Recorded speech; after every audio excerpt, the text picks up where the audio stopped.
How much did the Shaq-Macho sacrifice in their quest for a fourth championship?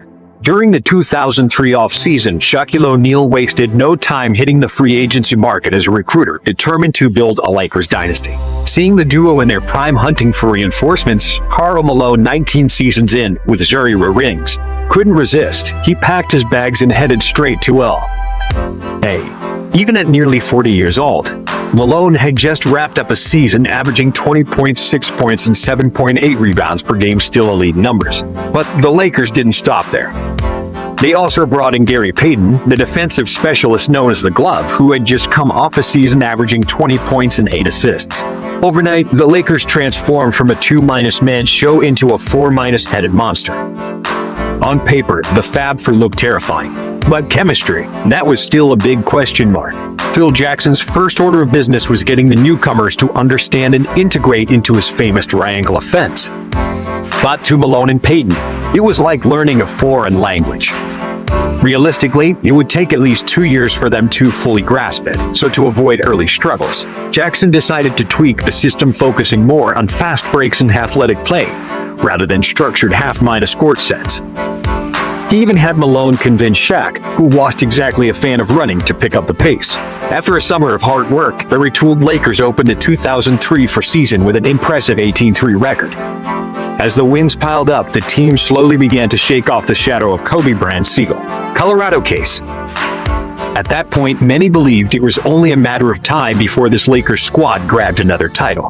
But the good times didn't last. The Ironman Karl alone suffered a serious injury out of nowhere. Prior to this, the mailman had missed only 10 games in 19 seasons. Without him, the Lakers lost their momentum. And to make things worse, a misdiagnosis by the team's medical staff delayed his recovery even further. For nearly 3 months, Malone was sidelined, and the Lakers' performance dipped. Meanwhile, Code's legal saga was still ongoing. Endless court hearings had him shuttling between Los Angeles and Colorado. He missed practices and often couldn't play regular season games. In one striking example, Kobe flew to Colorado on the morning of a game against the Nuggets, then raced back to Staples Center just in time to play. Running on fumes, he went 5- for -14 through 3 quarters, but still hit the game-minus winner with 2.5 seconds left. As the team struggled, Lakers owner Jerry Buss dropped another bomb. He was halting contract extension talks with both Phil Jackson and Shaquille O'Neal. Shaq had been pushing hard for a raise, and tension between Phil and Kobe had reached a breaking point. Jackson even told the media, "I can't coexist with Kobe. If he stays, I go." And Kobe? He stirred the pot even more. In an interview, he said Malone and Payton were basically playing for free, while Shaq still wanted a max deal. The comment enraged Shaq, who stormed into the practice facility ready to fight Kobe on the spot. For Malone, all this drama was exhausting. "I came here to win a ring," he said, "not to be part of a soap opera." Despite the chaos, the Lakers didn't completely fall apart. Once Malone returned, they found their rhythm again, but after the all-star break, Kobe, though still averaging 27 points, saw his shooting percentage drop, causing frustration among teammates. Kobe responded in spectacular fashion.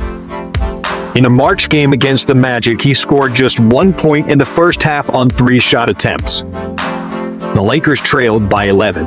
Then Kobe exploded, dropping 37 in the second half, including 24 in the fourth quarter alone, setting a franchise record. The Lakers ended the regular season with a 56-26 record, finishing second in the West. In the first round of the playoffs, they faced the Houston Rockets. Given their star-studded lineup, most expected the Lakers to steamroll their way to another title. But no one knew this would be the final postseason run for the legendary Shaq-Kobe duo.